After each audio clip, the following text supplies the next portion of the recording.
Hi Cancer, welcome to your June 2023 Astro Tarot Scope with me, Raphael from Reydiant Reality. It's an absolute pleasure to have you. Thank you so much for being here. Thank you so much for joining me. Quick note, these readings are for your sun, moon and ascendant sign. So whether you're a sun, moon or rising sign Cancer, my lunar brothers and sisters, this is for you. And I always advise that you watch all three to get a clearer, more complete picture of how they're going to speak to you.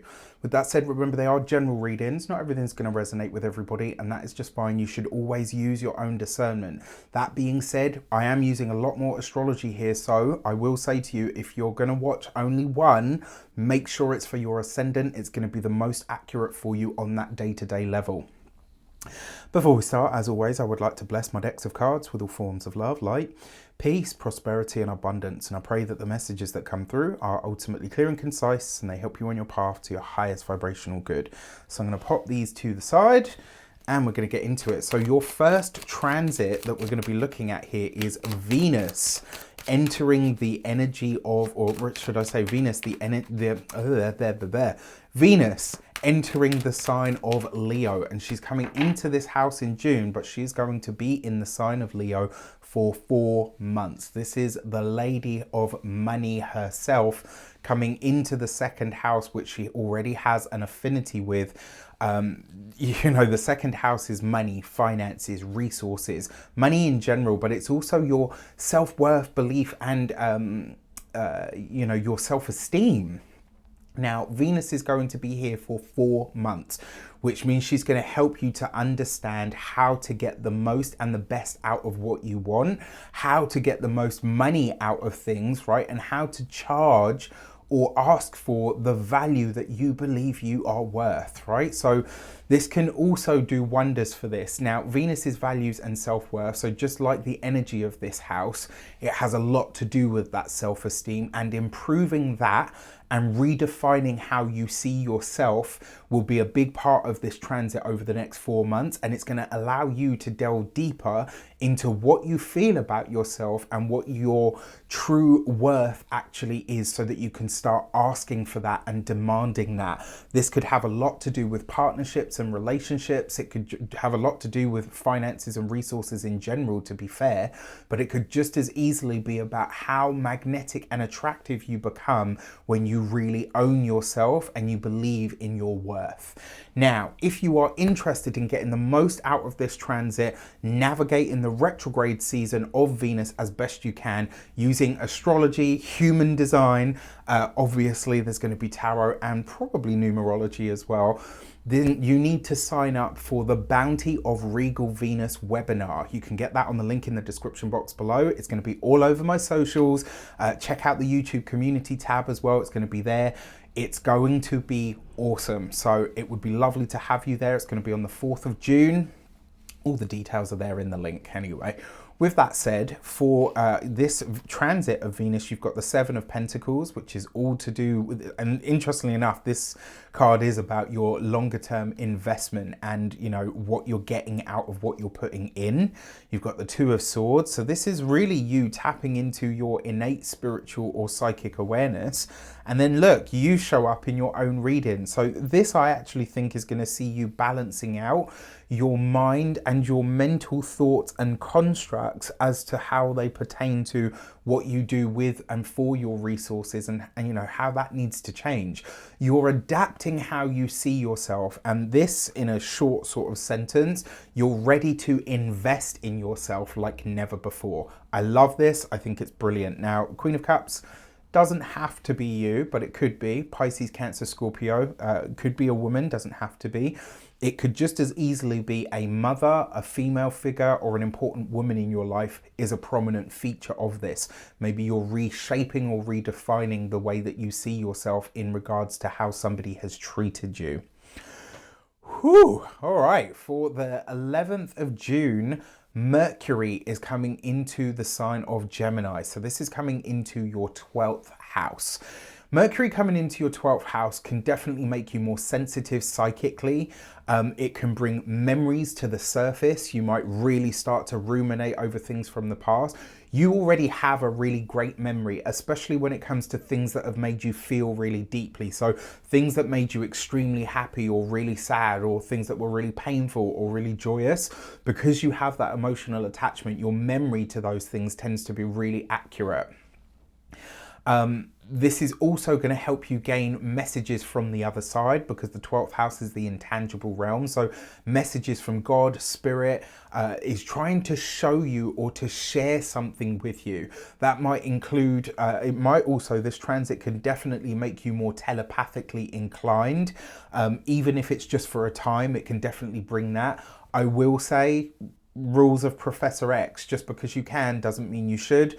And you know, you want to stay in your integrity with that, right? Just because you're getting certain information psychically doesn't mean that you get to intrude on people and their lives. So just be, you know, be in your integrity with that one.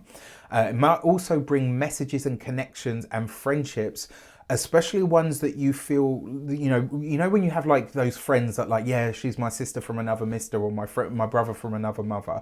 People that have felt like siblings to you could come back into your world, because the 12th house is the past. It's also sleep, right? So this could be maybe your dream realm becomes really busy, very possible. Maybe your dreams are a lot more prominent, a lot more vivid, a lot more sort of like cognitive, and maybe you can remember them more. You probably remember a lot of what's going on. Pay attention to the symbols in your dreams, because it's likely that they can be very helpful or very lucrative for you moving forward. Because remember, Mercury is business, commerce, you know, the transactional flow of money, all of that exchange kind of energy.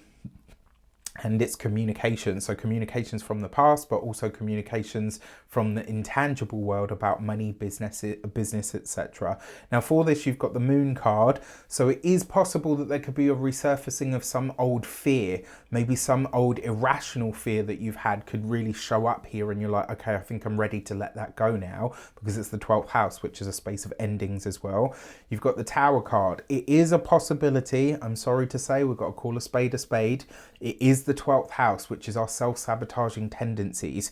You might have something resurface, go into an old pattern, an old sabotaging tendency, and then all of a sudden you're like, shit, this is what I do. Like when this happens, you know, I reach for the bottle, or when this happens, I start screaming, or I withdraw from the world, or I shut down. Like that's one of my things.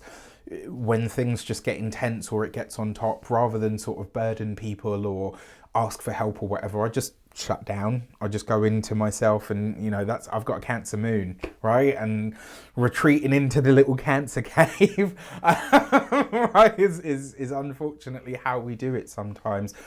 But if that's a pattern for you, you're being urged to break that this time. And because it's the Tower, you will see it instantly. You'll be like, holy shit, like this is what I do. When stuff gets intense, when things go on top, when I can't cope with something, this is what I do. And this time you can do it differently. And look at that, right?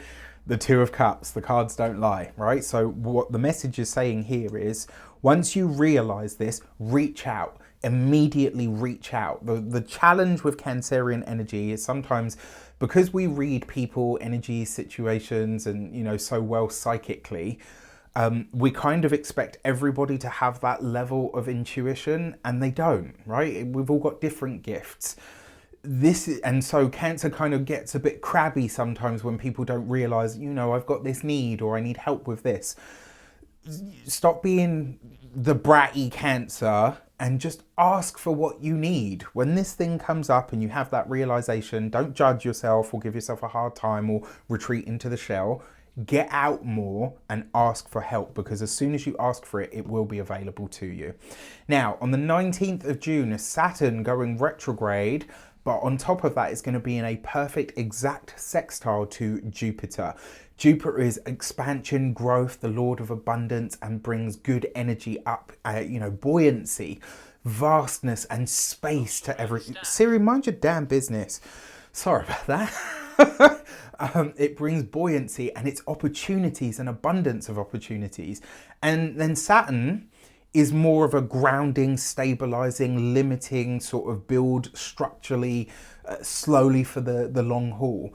These two in that connection, it's like the opportunities are there, but the discipline, the focus and the hard work and will that you need to enact them or to see them through to completion is also there. So Saturn is going to be for you in the 9th house, right? And it's crystallizing your ideas and your beliefs and maybe even your spiritual connection. It's also helping you seal some of your legal deals in a sense as well. Now, in a sextile to Jupiter, this is financially stabilizing for all of us. You know, Saturn, Jupiter is financially stabilizing for the world, so I'll take that. But for you, this is about solidifying your longer term plans because that Jupiter is in the 11th.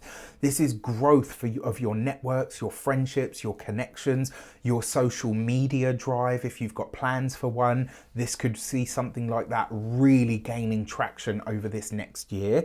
Now, I will say start now because even though Saturn's retrograde and it's the only sextile that we're going to have until 2024. So you really want to jump on this one. Okay. Now, in terms of this, you've got the Hierophant card. That's Taurian energy that builds structures for the long haul. The Two of Pentacles, okay, with the Five of Cups. Now, there's two ways that this could show up. Some kind of support that comes into your world or an opportunity that comes in may end up going away, but that's just because it's making space for something better and more long-term to come in.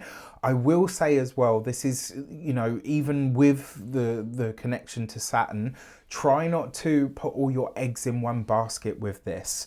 Now, that being said, you've got the Five of Cups and you've got the Hierophant, which is also the number 5. 2 5s is a vigil, and this focuses on the Two of Pentacles. So what you're balancing out here is the earth and the water. So this is your finances, your resources and practicalities with your emotions and your intuitive faculties. You got to find a way to synthesize these two energies. And interestingly enough, these transits are happening across water and earth spaces within the chart.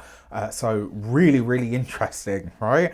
And then the 4th and final transit for the month that we're going to look at on the 22nd of June, Venus, Mars and the Moon are all coming into a triple conjunction in your 2nd house of money, finances, resources, self-worth, self-esteem. Your possessions is the 2nd house as well, like your stuff, the things that you have, own, acquire, attribute value to. Now, this is going to be felt by all of us in a big way. And the reason I say this is because this is 3 personal planets coming into a conjunction in one space. So I really, really like this, right? A pile up of personal planets in that 2nd house. Very nice. Venus is bringing the harmony and the money and the attraction. She loves the 2nd house because it's a house that she rules anyway. She rules your 3rd house and your 11th house, right? So in a sense, this kind of means that connections and communications that come in can be financially stimulating and blessed. Mars as the ruler of your 5th house and your 10th house, a status change for some of you could, you know, and obviously your ruling luminary, Luna, all of this in the 2nd house, which is putting a spotlight and a highlight on your money and your resources. We're going to feel this conjunction and it's going to be happening personally. So it's going to be something that makes a ripple in your life, likely a blessing of some kind that comes when it comes down to your money. So I'll take it, right? For this, you've got the Justice card, so new contracts or commitments that are coming in. With the Two of Wands, new financial contracts and commitments that are coming in, and potentially lucrative endeavors with the Three of Cups. This is friendships, partnerships, get-togethers and gatherings that can be financially very stimulating. That Two of Wands suggests a path that opens up for you as a result of this triple conjunction. Look, you got the 3 cups there as well. How exciting is that? And what this says is you are partnering up or buddying up with somebody that can really help enhance your financial outlook or understanding in some way. All right, so that's the transit. Let's have a look at the moons, the lunations. So on the 4th of June, we're going to have a full moon in the sign of Sagittarius, which for you is in your 6th house of your day-to-day grind, your body, your health, your vitality. It's also the space of maintenance within your chart, right? And so for this, you have the Gate 38 and Fighter. So new health regimes, all of that kind of stuff is being highlighted. This is where you have the chance to go big on something, all right? Like to really do something and do it properly, or to do it well. The other thing with the full moon, it's really going to highlight to you where you've had a difficult time of it and where you're ready to push past the challenges that have been there. And then on the 18th of June, we've got the Gemini new moon, which for you is happening in the 12th house. 12th house of past, privacy, hidden, etc., all of that stuff. Obviously, on top of that, you're going to have Mercury in that space as well, right? So that new moon in the 12th, I think, is going to highlight a lot of things for you. Now, then you've got this with the Gate 18 and Perfection. I think this is where you come into a realization and an understanding of where you've been too hard on yourself, where your standards have been impossibly high, and where that is actually one of your self-sabotaging tendencies. Because it's like, oh, wow, you know, I haven't managed to be perfect, so I'm just going to chuck the whole thing in the bin. All right, so all in all, it looks like a great month for everybody. With that said, I wish you an abundance of all of that good stuff. Remember to get your seat on the Venus, the Bounty of Regal Venus webinar. You can get that on the link in the description box below. I can't wait to see you there. Trust me, it is going to be awesome. All right, take care, and I'll see you soon.